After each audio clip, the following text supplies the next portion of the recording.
What's going on, everybody? It's your boy Vegas Kai back again with another video. If you're new to the channel, make sure you subscribe. Make sure you like this video as well. Give it a thumbs up if you like the content that I'm dropping. So as you've read below, the description of this video is going to be talking about how to become an amateur boxer. Now, I'm just going off of my experience. I dropped the video, I want to say about 2 years ago now. It was about me, wanting to take that journey into boxing, but I wasn't really sure how serious I was going to take it. I'll drop the link below so you can watch that video as well. Today, I'm going to be talking more about the steps that I took proactively to become an amateur boxer and the steps that you guys can take as well. All the information I'm going to give is, just basic information that you guys can look up yourself. So with that being said, we'll go ahead and get started. Number one, the first thing you want to do is find a gym and or find a coach, right? So I feel like that one's kind of like kind of coincide with one another.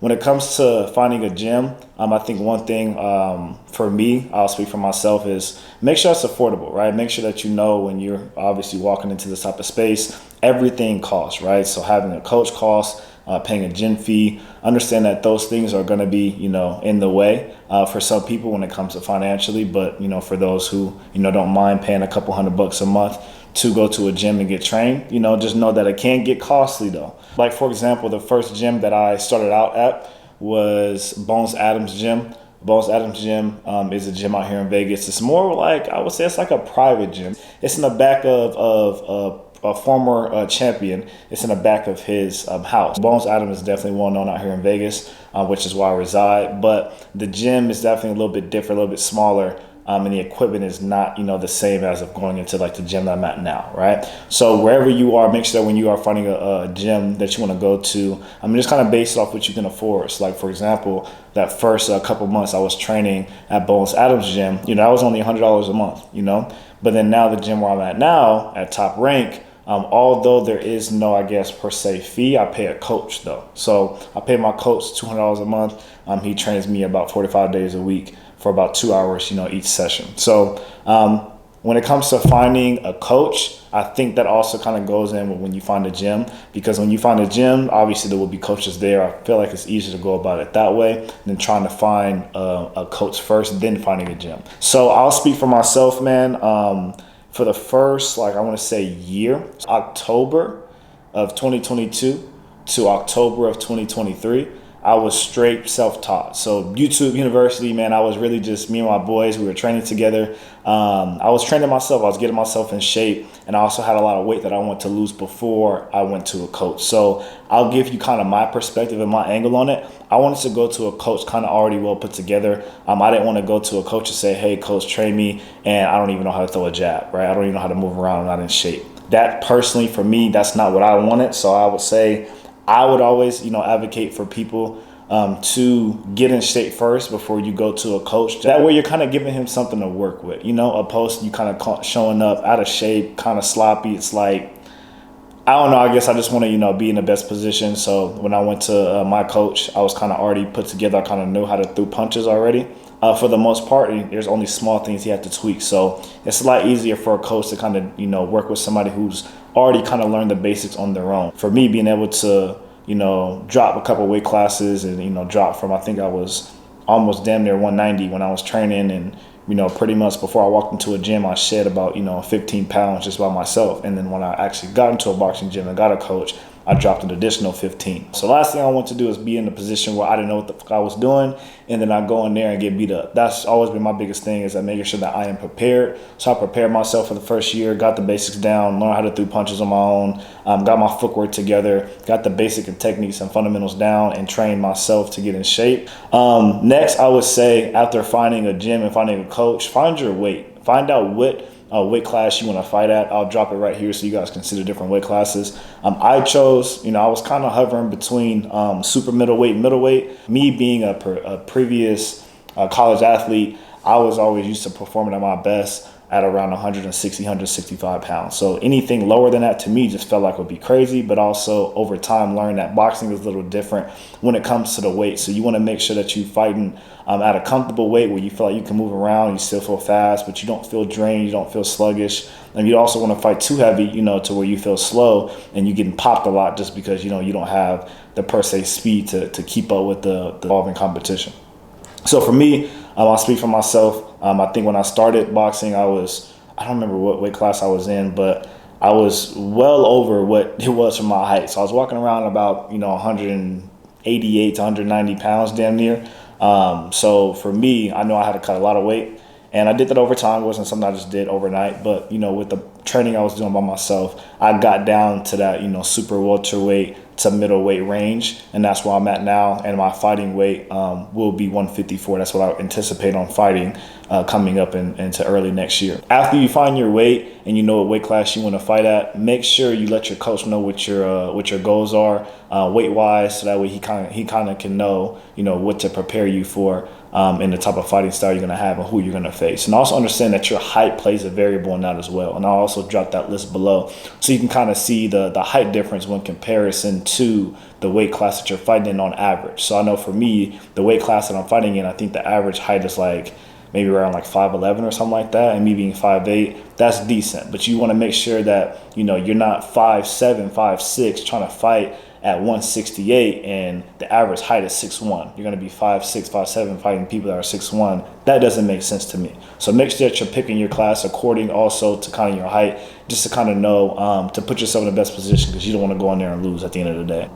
Next, after you find your weight and let your coach know what your goals are, next will be finding your gear. So the first thing that you want to get when it comes to getting gear is you want to get hand wraps. The reason why you want to get hand wraps is because you do not want to mess up your hands. You do not want to mess up your wrists, because you cannot box without either of them. So you want to make sure that you're getting a good size hand wrap. So for me, I got the 210s, and I like cotton hand wraps because to me it doesn't stretch too much. When it stretches too much, to me it cuts off my circulation. So I like a really firm hand wrap. So I got these Rival Guerrero 210s. These are a good one. I definitely like a lot of Rival stuff. You'll see that in the stuff I'm about to show you. And when I said 210, you want to make sure that that's the length. So you don't want to get a hand wrap that's too small. Always prefer to have a hand wrap that's a little bit longer than shorter, just because you want to make sure you have the extra cushioning on your knuckles and on your wrists. The next thing you want to get when it comes to getting gear is make sure you get some gloves. So for me, I don't like 16-ounce gloves. It varies on what you may like. I like around 14-ounce gloves.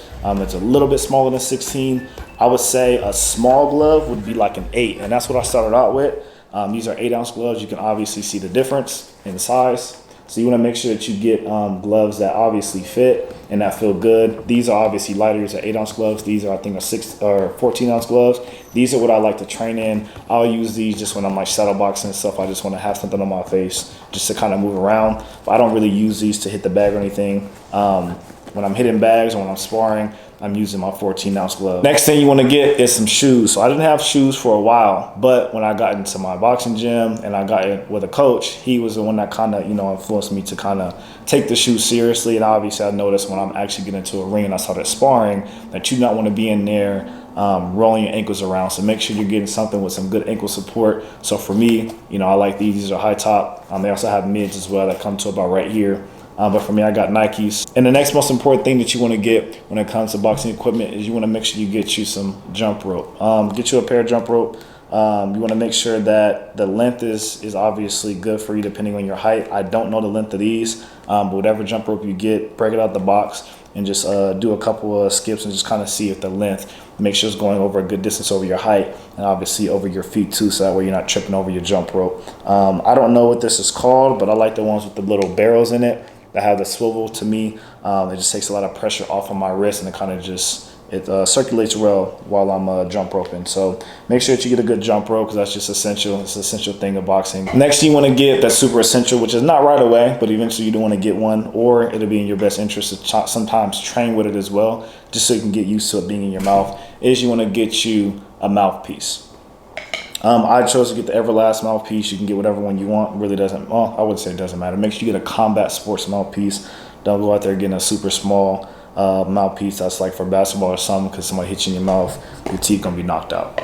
Next thing you want to get, training purposes too, especially in that first time frame before you even walk into a gym. If you're training by yourself, 100% when you're training by yourself, you want to get a pair of 2-pound dumbbells, 2 or 3, just depending on how big you are. If you're a bigger guy, you know, close to 180 to 200, get 3-pound. If you're a smaller guy, you know, walking around 140 to 170, get you some 2-pound weights. You're shadow boxing these a lot. This will get your shoulders in condition before you put gloves on, and when you take the gloves off, you'll feel super fast. So make sure you get you a pair of 2-pound or 3-pound dumbbells, just so you can shadow box in, and that way to get your shoulders in condition and get you ready before you even have to step foot into a gym when your coach is going to kill you with these workouts. The last and final thing that you want to get, and this is not something that's right away at all, it's more so when you start sparring, obviously, is you want to get you some headgear and a cup. I don't have my cup with me right now. It's in my car, actually. It's in my trunk.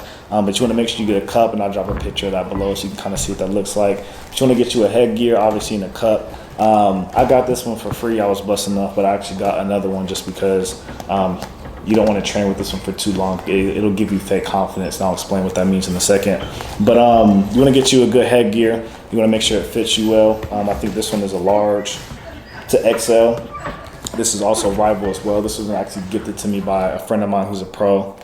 This is his old headgear, so I just went ahead and wiped it down really good, sanitized it, and then I just started using this one at first for my first few times sparring, but I'm actually ditching this one, and I got rid of it. I got an open face headgear just because I talked to a couple pros who were saying that this is going to build fake confidence, because every time you're getting hit, you're not really getting hit because obviously you have this bar that's in the way, right? The glove is not going to go through, so essentially you're walking into shots and you're not really feeling anything. It's different when you have an open face headgear, because your nose is exposed. Obviously your cheeks and everything, your head will be covered, but this is going to be exposed a little bit, and that makes a difference, because when you get hit, when you actually get hit in your nose, it'll teach you to move your head. But this, I noticed when I was sparring, I'm just walking into shots, I'm not moving my head as much because I'm not feeling anything. It was way different when I put that open face headgear on and I was feeling them shots. And actually my nose was a little sore the next day, and I was like, yeah, I definitely got to move my head a little bit more. So make sure you get the proper headgear. But the last 2 things that you need to do if you want to become an amateur boxer